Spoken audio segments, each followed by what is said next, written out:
Society 13 Podcast Network. Redefining podcasts.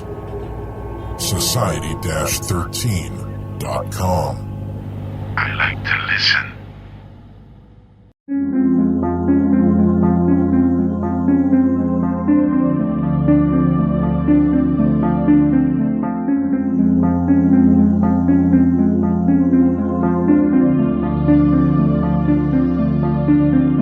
History tells the story of the world and of our lives.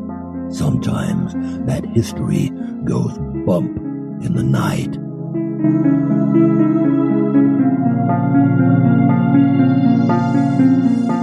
Broadcasting from the center of Oddity and the supernatural in Central Florida, it's the History Goes Bump podcast.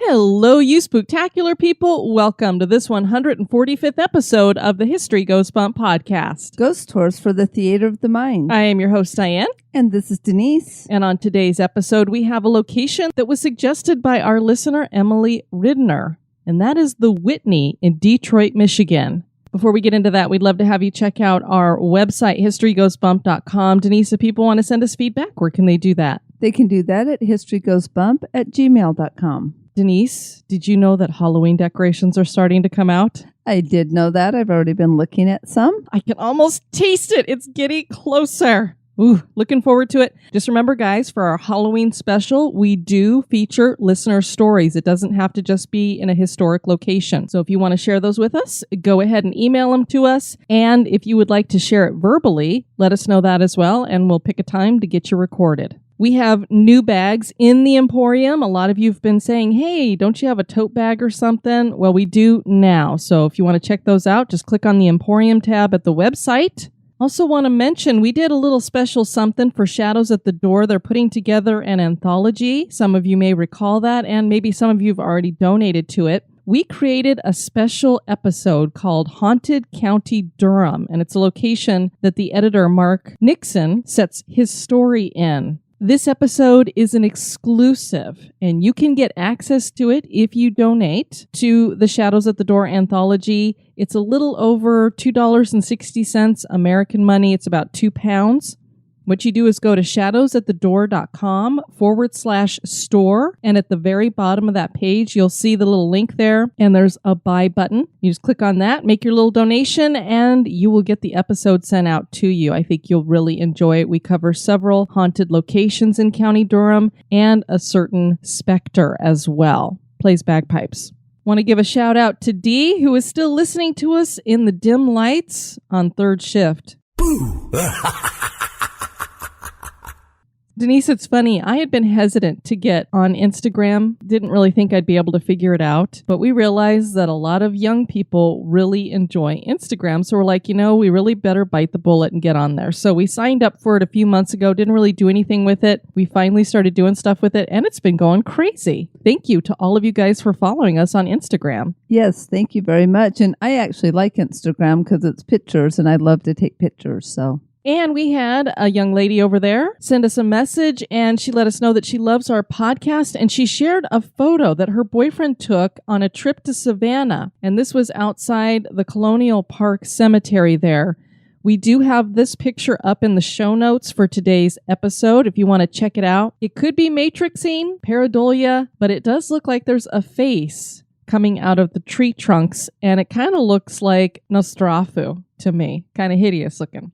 And then we had another listener named Kevin send us a couple of pictures, one of which shows a picture of him and a couple of other guys, and they have these weird auras around their face that looks like they have faces coming out of their heads. We saw a picture like this in St. Augustine about a year ago at the St. George Inn, and they're kind of creepy looking because it's not exactly the features of the guys. So it's not like their faces moved and all of a sudden they got these weird images. It's just, I don't know, pretty weird. And then Kevin also sent a cemetery photo he took. And usually we poo-poo orbs, but this one is more like a light. It looks very not translucent, very like kind of solid almost. Well, and it's moving. Mhm. It's like a light orb. It's an orb of light. So it's not like just this bubble. It's an orb of light, and it looks like it's bouncing upward. And it is in the daytime rather than the nighttime, which sometimes, you can get the orbs in the daytime, but this one isn't like the ones we've seen before. And if it had little eyes and stuff, it kind of looked like Casper the Friendly Ghost. It would. Now, I noticed there's something that seems to be on top of the headstone, and I don't know what that is. So I don't know if it's something reflecting off of that, because, we debunk stuff and don't necessarily believe right off the get-go, but very interesting picture. Are you debunking it or Tim-bunking it? Well, we should probably discuss that, shouldn't we, Denise? Maybe. As most of you know, we went on an Orlando ghost tour with the American Ghost Adventures this last Friday. Alan was our guide. He was excellent. We had a great time getting to know the history of Orlando, which we didn't really know much about. We thought, well, we better get to know our own city that's here in our back door. And we didn't realize there was going to be a little ghost hunting involved. We got to go into 2 locations, and Denise was a little hesitant because you always say, don't ever, ever tempt the spirits. Well, Alan had 2 mag lights with him. And for those of you who don't know how ghost hunters use mag lights, what they do is they turn them on and then they kind of unscrew them just to the point where they turn off. And then they'll set them somewhere. And it is thought that ghostly energy can turn those lights on and off, either by touching it or stepping near it. So we had these 2 set up, and I will tell you, it was pretty convincing that there was some kind of communication going on there. Now, of course, Denise and I are the kind of people that if it's not something that's within our power, we don't necessarily believe it right off the get-go, because Denise leaned over to me and said, next time we need to bring our own flashlights. Yes, because exactly. Who knows? Maybe they had it timed a certain way, rigged in some way. I don't know. But if we were to trust that everything that was happening, we seemed to be having a conversation with something.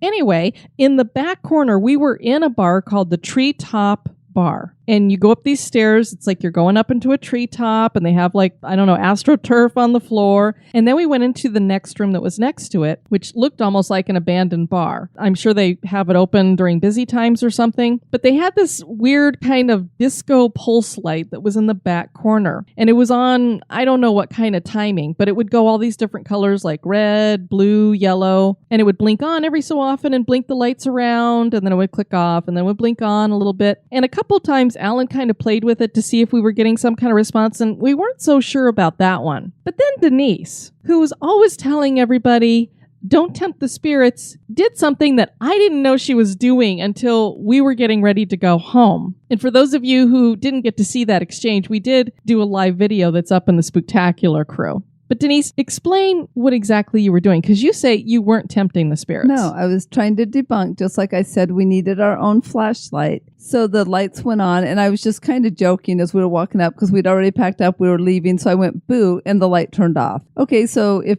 I was with one of these ghost shows, I would have been like, did you see that? Did you see that? They listened to me, blah, blah, blah. But one time, whatever, it could be a short, it could be just the lights turning on. They'd been turning on and off all night. So they came on again. So I just laughed and said, boo again, and it turned back off. And then I was like, okay, that's weird. Is it just on the cycle? And so trying to debunk whether it was a cycle or not, when it turned back on, I said boo again, and it turned off. And so then I was like, I wonder if what the tour guide was doing was real, if there really was something there. So anyway, Diane got on there, and everybody thought that I was tempting the spirits, but I told them no, I was trying to debunk what he was doing. And so Johnny, a very smart listener, decided that is called Tim-bunking. So, and I am the first one who's ever Tim-bunked. I'm thinking we're going to have to make some hashtag Tim-bunking t-shirts now. Absolutely, because Tim-bunking is okay. You may Tim-bunk the spirits, but don't ever, ever tempt them. Okay, guys, I still say that she was tempting the spirits. I know I had other people backing me up, but I do believe that Angie said if you were in the process of having a haunting occur and you're trying to debunk whatever activity is happening, you're not tempting it because it's already started. Exactly. See, Angie's a very smart listener as well. Now, if I go back to that bar, like this weekend, and I go into that same room and I start saying boo, boo, then I'm tempting the spirits because I'm going in actively trying to get them to interact with me. So listeners, did Denise tempt the spirits? That is for you to decide. You want to share some emails?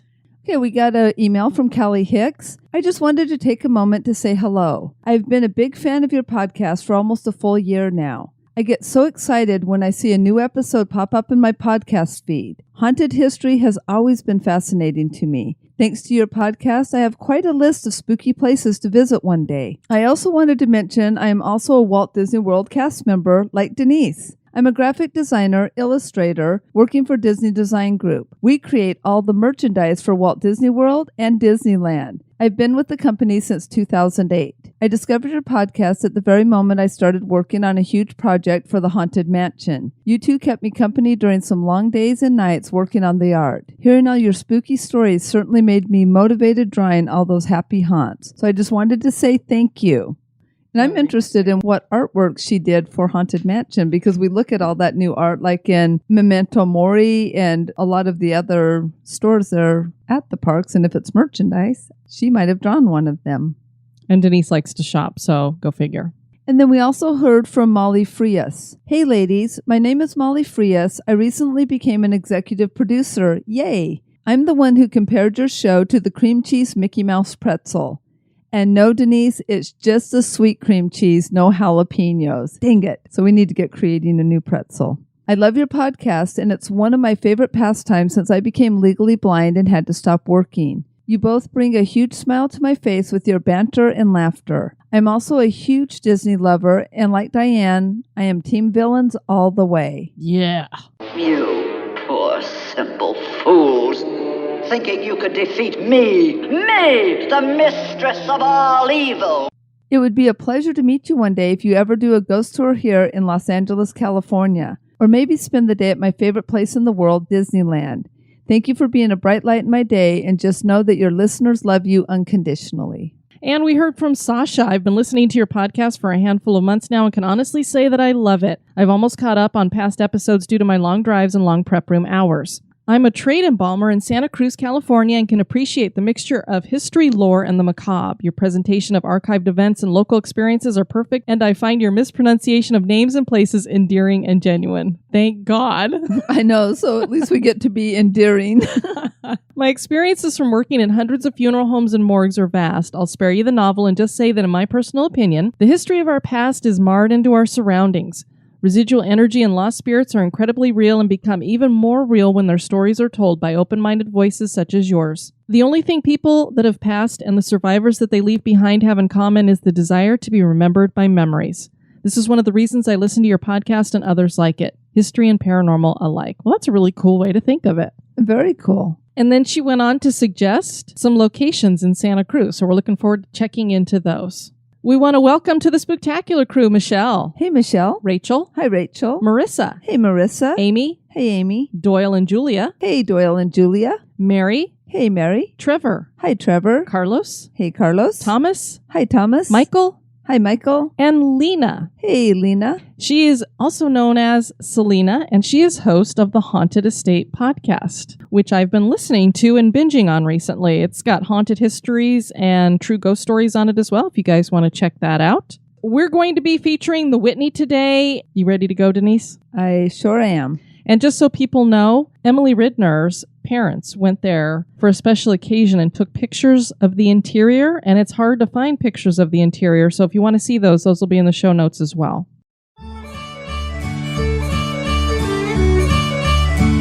History Goes Bump is entirely listener supported. Become an executive producer for as little as $1 a month. Get listed on the website and invited to exclusive virtual meetups. For $5 a month, you get that and exclusive bonus content like the Haunted True Crime Bonus Cast. For $10 and above a month, you'll get all that plus awesome History Goes Bump gear. Check out patreon.com/historygoesbump, or you can support us via PayPal. Click the Support the Show tab at historygoesbump.com for more information.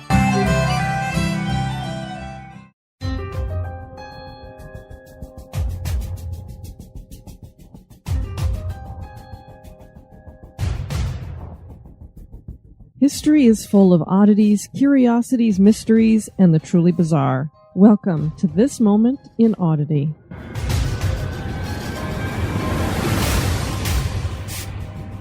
Our moment in Oddity was suggested by listener Teresa Slaven. In the late 1860s, a very peculiar train station opened its doors for the first time. This train station was a mortuary. It's located in Sydney, Australia, and when it was running, it carried the dead along with their loved ones to Rockwood Necropolis. 30 dead bodies would be placed in wooden wagons and loaded onto the train. When they arrived at the station, they would be offloaded and carried to their burial plots, where they would be reunited with family members that had also rode the train. The Rockwood Necropolis is the largest cemetery in the Southern Hemisphere, spreading out over 700 acres. Nearly 1 million have been buried here. The funeral train stopped running in the 1950s, but the railway station for the dead still stands. The station and cemetery are reputedly haunted, and many believe it is because of the power behind railway lines. A train that ran for the sole purpose of bringing the dead to their final resting place, and a railway station that really was just a mortuary, certainly are odd.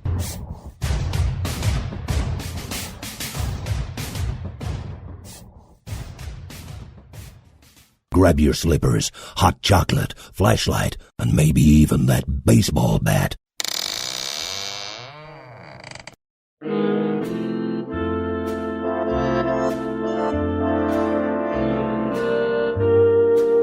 This day in history.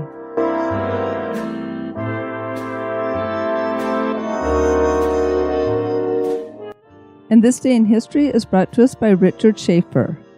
On this day, August 27th, in 1593, Pierre Barrière attempted to assassinate King Henry IV of France.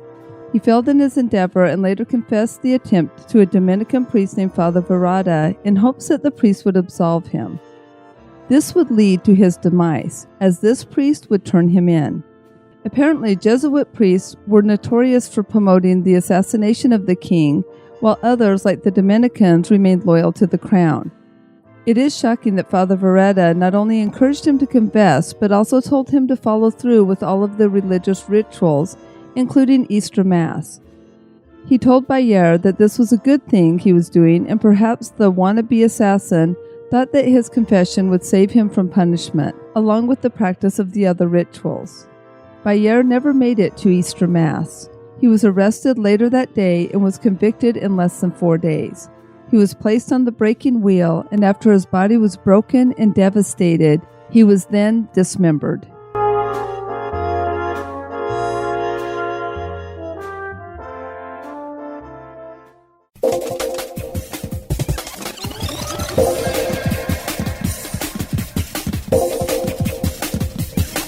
The History Goes Bump podcast.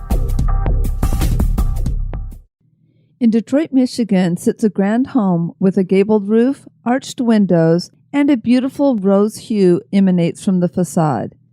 This upscale dining establishment was once the David Whitney House and is known today simply as the Whitney. David Whitney Jr. was such a successful lumber baron that people would remark that he was the man who could outlumber Paul Bunyan. He was one of the wealthiest men in America, and he would leave his mark in Detroit in a very positive way. Some believe he remains in the home he built in the afterlife. There seems to be other spirits at the Whitney as well. Join us as we explore the history and hauntings of the Whitney. The Whitney family is known for their wealth and were early settlers to America. John Whitney came over from London in 1635 and settled in Watertown, Massachusetts. The Elms is the historic family mansion in Watertown, and it was built in 1710. I'd love to see that location as well. One of John Whitney's descendants was David Whitney Jr. David was born in October of 1830 in Massachusetts. He established himself well in Lowell, Massachusetts, and was a millionaire, Denise, by the age of 27. Wow. I feel like a failure. Nah. He decided to move west to Detroit, Michigan at that time. The year was 1857, and David would become one of the most prominent men in Detroit history. He made his money in lumber, and he joined forces with his brother Charles in Detroit, and they expanded the lumber business into Ohio, Indiana, and Pennsylvania. The mound builders were here in the Detroit area before the French came. The area came to be known as La Detroit, which means the Straits in French. Antoine de la Mothe Cadillac felt that the area would be great for a fort. A cannon could be fired from one side of the Detroit River to the other. The court in France agreed, and Cadillac was allowed to establish a settlement at the Detroit River in 1701. Cadillac called his settlement Fort Pontchartrain. Little did Cadillac realize, but his king had sold him out to Canada. The Company of the Colony of Canada was an all-Canadian fur company, and it was given full rights to the fort with Cadillac as its employee. Can you imagine? You've found this perfect spot. You've gone and fought to have something established there. They say, yep, you can go ahead and build a fort. And then they say, oh, and by the way, they're your bosses. Yeah. And you think you're going to be running the show. Yeah, you build this great fort, you find the spot, you think, here we go. And it's like, okay, no, you're the employee. It's like, thanks. He left in 1702, hoping to get his rights back. He finally would in 1705 after things got very sour for the company with ill relations with the Native Americans and embezzlement in the leadership. In the mid-1700s, Britain attacked Quebec and Montreal and took the fight south. The French finally had to surrender New France, and Detroit came under British control. American forces would take Detroit in 1796. The legislature of the Northwest Territory at Chillicothe, Ohio, would vote to incorporate Detroit on January 18, 1802. The city incorporation would become official in 1806. Throughout the 1800s, the Detroit government would grow and take shape. David was a brilliant real estate investor, knowing that if he could buy forested land cheaply, he could make a mint because steel was still in its early stages of development and wood was in dire need.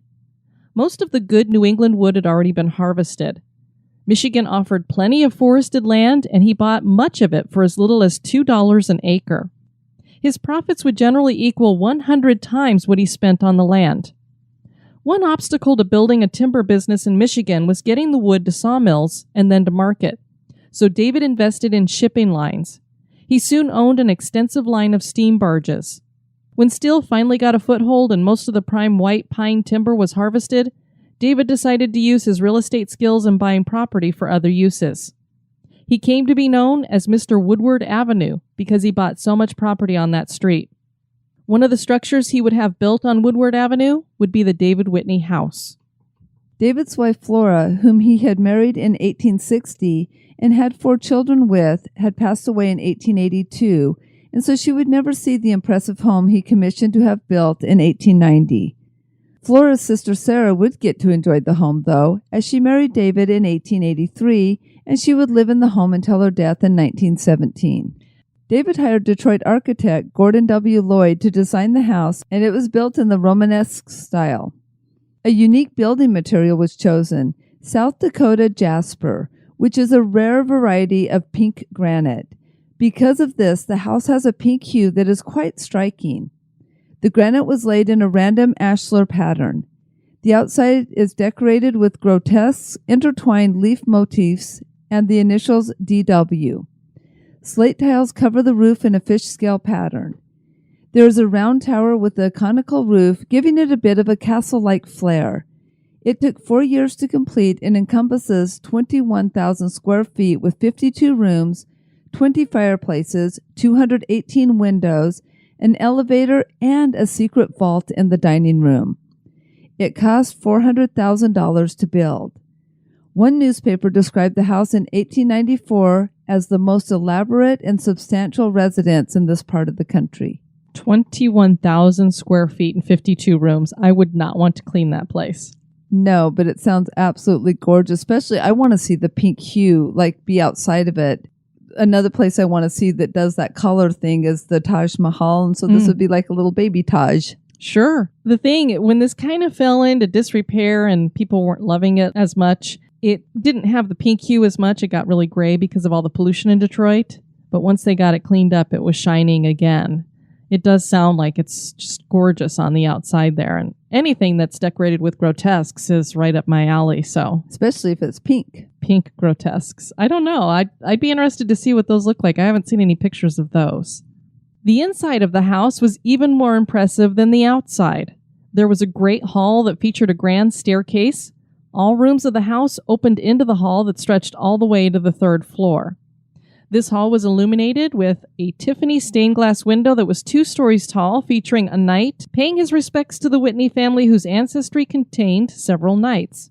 A bronze balustrade adorned the staircase. An ornate fireplace and mantelpiece were in the Great Hall with an antique bronze clock on the mantel.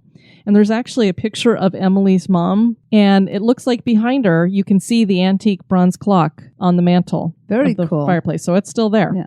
The tile floor was in a Flemish mosaic design. The Whitneys' extensive collection of art was displayed on the walls in the form of tapestries from the legendary Gobelin tapestry works in Paris, hand-woven silks, and other objects. The house was electric and put in by David Whitney's good friend, Thomas Edison. That's something to brag about. Thomas Edison put in the electrical in my house. Yeah, at the time it was probably just, oh yeah, Tom, come on down here and help me out with this. And they're like, doing stuff. And It's a little different than us asking our neighbor behind us to help us put our dining room light in. well, maybe someday they'll be able to say, you remember? Yeah. He'll be in the history books. I'm sure John's not going to make it into the history books.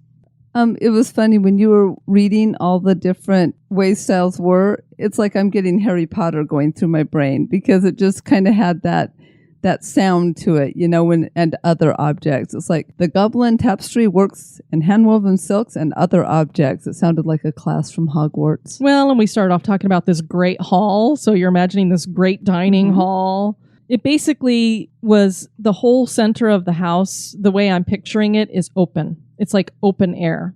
Wow. And so you could probably look up the 3 stories right there in the front foyer, I'm assuming. A statue of Psyche was placed in the music room, which also had Tiffany stained glass windows featuring St. Cecilia and Apollo with his lyre. I remember St. Cecilia from the St. Cecilia Music Center, that one haunted location that we covered. Oh, She's that's the right. patron saint of music, I believe. That would make sense since they put her in the music room here, too. Mm-hmm. The ceiling was silk and cherubs were painted on it. David's smoking room was right next door. It had a vaulted ceiling and mahogany woodwork. The reception and drawing rooms were painted in ivory with gold relief. The floors were Honduras mahogany with bird's eye maple inlay. The library had 7-foot-high bookshelves made from mahogany. The ceiling was crisscrossed with wooden beams. There was also a 10-foot-high fireplace with deep blue tiles accented with silver filigree. Wow. That I would love to see in person. Can you guess what his favorite wood must have been? Mahogany? Pine. Which makes sense. Mahogany is a beautiful wood, so I can see that. David passed away in 1900, and he was worth $15 million at his death, making him one of the richest men in the country. As mentioned before, Sarah lived in the house until her death in 1917, and then the beautiful home stood empty with only a caretaker to look after it until 1932, when the Whitney family let the Wayne County Medical Society move into the home. The carriage house was behind the home and was the largest carriage house in the state when it was built. There was a lift to take carriages to the second floor. Can you imagine that? It had its own little elevator in there. That's amazing, especially back in that time. Well, and incidentally, just the fact that this house had an elevator in it, wow. Yeah, very much. Quite different. This carriage house held the offices of the Visiting Nurses Association, which had moved into it in 1929. The Whitney family had always been big supporters of the medical arts, and they charged the society nothing to occupy the house and even paid the annual taxes. The Great Depression eased, and the society was able to take over the bills. By 1941, the family had given the home to the society. Grace Whitney, who represented the family, said, quote, "It means much to us that this house filled with sacred memories is now given to such a glorious organization as the Wayne County Medical Society," end quote. The Medical Society stayed at this location until 1956, when it built an upgraded facility elsewhere. They did take some of the artwork from the home to put in the new facility, including a bronze bust of Shakespeare, the Psyche statue that had been in the music room, and a bust of Venus de Milo. When the Medical Society moved out, the Visiting Nurse Association used grants to purchase the house in 1957. The nurses maintained the building until 1979. Rumors started to float about after the nurses left that the home would be torn down. An entrepreneur named Richard Kuhn could not bear the thought of this city treasure being torn down. He believed it should be preserved for the public to enjoy, so he bought the David Whitney House. Can you imagine tearing that down? No, but they do stuff like that all the time. It's like, oh, we need a road, so let's tear down all these beautiful structures. What I had read is there were lots of beautiful homes on this street, and most of them were torn down. Well, think about it. When it's a little bit, I mean, that's still an older house, but like if we went down the street, there might be an older house that we'd be like, oh, that could be torn down. But 100 years from now, it'd be like, oh my gosh, don't ever tear that beautiful thing down. Maybe. I can't imagine anybody thinking like our houses nowadays are going to be the treasures. I guess maybe granite countertops will be a cool thing 100 years from now, that they'll be like, wow, that had granite countertops. Yeah, and they were so retro, and look at that stucco. I don't know. Yeah, because we just really don't have the woodwork. And even for you and I in our house, if we want to get some of the woodwork, we have to do it ourselves. If we wanted to put crown molding in or something, we'd have to do that all ourselves. And it wouldn't be that fancy. It's just whatever you can pick up at Lowe's. David's former home became an upscale restaurant called The Whitney that Richard opened in 1986 after a costly and long renovation. The dining areas were placed in the various rooms of the house on the first and second floors and named for the original purpose of those rooms. The servant quarters in the back of the house was made into a state-of-the-art kitchen. The painted murals in the home were all restored. A cocktail lounge named Winter Garden was opened on the third floor. Richard ran the place until 2007 when he sold it to Bud Liebler, who did some more renovations and renamed the third floor the Ghost Bar. Liebler also moved his business, the Liebler Group, into the third floor. Liebler changed the name of the bar on the third floor to the Ghost Bar for a specific reason. That reason being that David Whitney may have passed away, but his spirit did not pass on to the other side of the veil. There are rumors that his spirit still haunts his former home. People claim that he is one of the most well-dressed ghosts in the afterlife because when he appears as a full-bodied apparition, he is seen in a short-waist tuxedo. Liebler claims that one morning he came out of his office and found a candle lit on a table. He was the only one in the restaurant and he had not lit the candle. And a fun fact about this is that they serve ghostinis at the Ghost Bar. You gotta love that. Ghostinis. The kitchen is the scene of some haunting experiences in the form of mysterious sounds like water running and stacking dishes without anyone actually being in the kitchen doing dishes. Grace, we mentioned earlier, she's the one who was quoted as saying that she was happy to give the house to the medical society. So she was one of the Whitney's children. And some claim she haunts the property. She has a table that is kept in the carriage house. It is referred to as Grace's table, and it has a tea set on top of it. Her full-bodied apparition has been spied several times in the carriage house, and EVPs of her have been caught. Grace was an adult woman, so on that Ghost Hunters episode, they acted like they were talking to a little girl, and so we're not exactly sure what that was all about. I watched some bits and pieces of it here and there that they had on the internet, and they treated it like they were talking to a little girl about her tea set when this more than likely was an adult woman. Again, we sometimes wonder about, do you make a decision about an age when you come back, or who knows? The Ghost Bar has been the scene of both a little girl's apparition and a man's apparition walking through the walls and a large curtain. Some also claim that a little boy spirit has been seen here as well. The identity of the little boy or the little girl is unknown, and we don't know why they would be here. Now, this wasn't a hospital. This was a medical society, and I'm assuming it was mostly doctors' offices, so I wouldn't think that you'd have a lot of people dying in the building. So I'm baffled as to why we would have these children there. And of course, you and I tend to lean towards it's something else if it's children, so I don't know. Although something that you just said, Diane, that's kind of interesting is that if we don't have a choice of what age we come back, it could be that children are actually adults that have returned to a different time of their life, or like to a time that maybe... Oh my gosh, did we just come up with another theory? I think so. Because then it would make sense why we might have children's spirits. It's actually an adult that hasn't passed on yet, that has unfinished business, and maybe some of the unfinished business is around that age that they were. So even though they were adult when they passed, they're back at the age or the time when they were a younger person. Wow, that's interesting. Look at us. We keep coming up with all of these different little theories about stuff. What do you listeners think about that? I don't know, maybe then. It's not that it's necessarily a child who died as a child, but it could be somebody who said, I want to be 12 again. Maybe you can change out what ages you're going to be. Who knows? I mean, none of us are going to know for sure until we get to the other side. So I guess it's just us guessing. Yeah, but that's what's fun. We like to speculate. The most haunted area of the hotel seems to be the elevator. It inexplicably opens and travels up and down on its own. No one will be anywhere near the elevator, and it will just slide open. And in case you don't believe stories shared on the internet, perhaps you will believe the story that our listener and suggester of this episode, Emily, shared about her parents' experience at the Whitney. On October 27th, 2014, my dad brought my mom to the Whitney for lunch to celebrate her 50th birthday. They ate at the first floor dining room with 2 other groups. By the time they had finished, they were the last ones in the dining room and asked their server if it was all right to explore the house. This wasn't them looking for ghostly activity, seeing as my dad isn't the spook-seeking type, but rather they wanted to see all the beautiful decor and architecture. They were basically told to help themselves and began wandering around and taking pictures.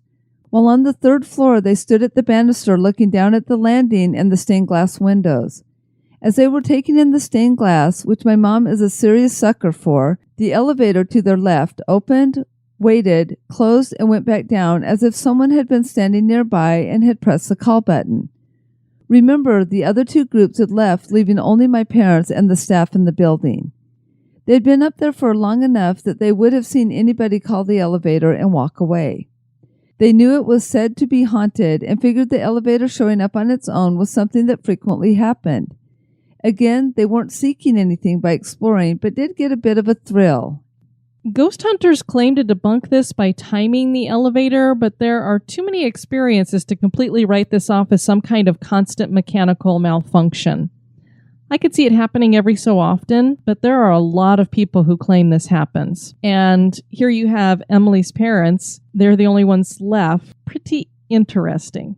Maybe it was just that it mechanically did that, but I myself have never seen an elevator go up and down all on its own and open up without somebody pushing some kind of buttons, especially to open up. Maybe go up and down for some weird reason, but to open the doors right where they are, it's almost like somebody wanted them to see. Look, the elevator's opening, nobody inside. Because it could have opened on the 2nd floor or the 1st floor, but it opened where they were, on the 3rd floor. True. Which just happens to be the place that they have called the Ghost Bar because they see supposedly David Whitney there a lot. So maybe it was David just leaving from having a ghostini. One woman did claim that a relative of hers had been killed while working on the elevator, but we didn't find any proof for that. Haunt investigators of Michigan have caught some interesting photos and EVPs. One EVP was of a male voice saying restroom. Not exactly sure why, but must have needed to pee really bad in the afterlife. Objects move on their own. Drawers open and close on their own, as do doors. The Whitney is a wonderful reminder of the grand past Detroit once had. Are there other reminders of the past still held on this property in the form of paranormal activity? Are the spirits of the family members continued to stay in their beloved home after death? Is the Whitney haunted? That is for you to decide. What this reminded me of was the Lemp Mansion, because the Lemp Mansion is set up very similar. You've got an old grand mansion that has been turned into a restaurant. They've kept all the rooms the same. They haven't knocked out walls and made it one big dining area. And so you're eating in different rooms that have different theming and different names. Yeah, absolutely. I would love to go eat here. I don't know what the cost is, but I'd love to go eat here if we ever visit Detroit. It's upscale, so I imagine it's a little pricey. On our next episode, we are going to be joined by a listener who suggested our next location, Katie Dunlap. And she had wanted to do somewhere in West Virginia because that's where she's from. And she had suggested this Battle of Matawan.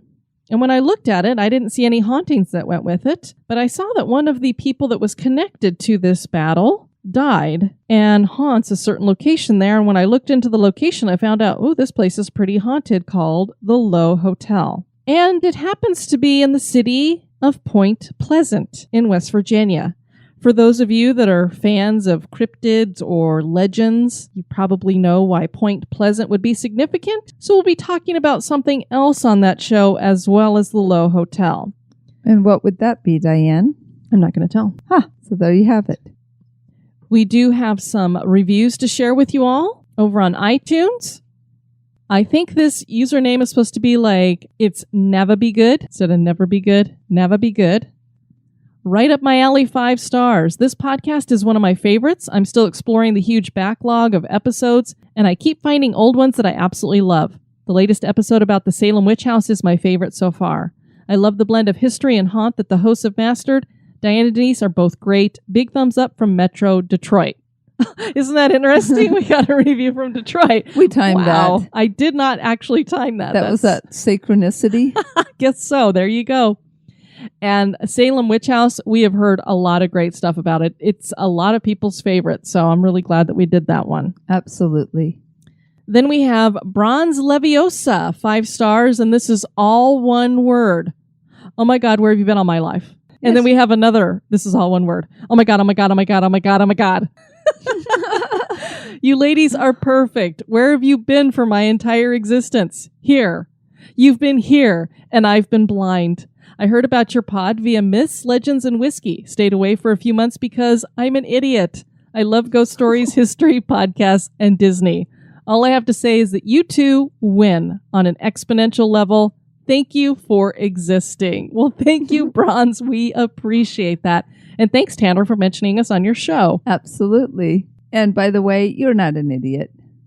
And then we got another review from Canada. Oh, Canada. Our friends up north. This is from Me Muhahaha. I love the names. 5 stars. Beautifully spooky podcast and community. A wonderful mix of everything paranormal with a strong sense of community. The hosts and guests go beyond in helping all us paranormal fans learn more amazing things. Well, thank you, Me Muhaha. Yes, thank you. Thanks for listening to this episode. I've been your host, Diane. And this has been Denise. You take care now. Bye-bye. This episode has been brought to you by our executive producers. We'd like to welcome new executive producers, Darcy Kenworthy, Angie Reynoso Agbarzad, Heather Asiri, Melissa Kabik, and we got a one-time donation from Kristen Sandell. Thank you. Fan of the show? Subscribe to the show on iTunes, Stitcher, or your favorite podcast catcher. We would greatly appreciate your review at iTunes as well to help the show grow. Thank you.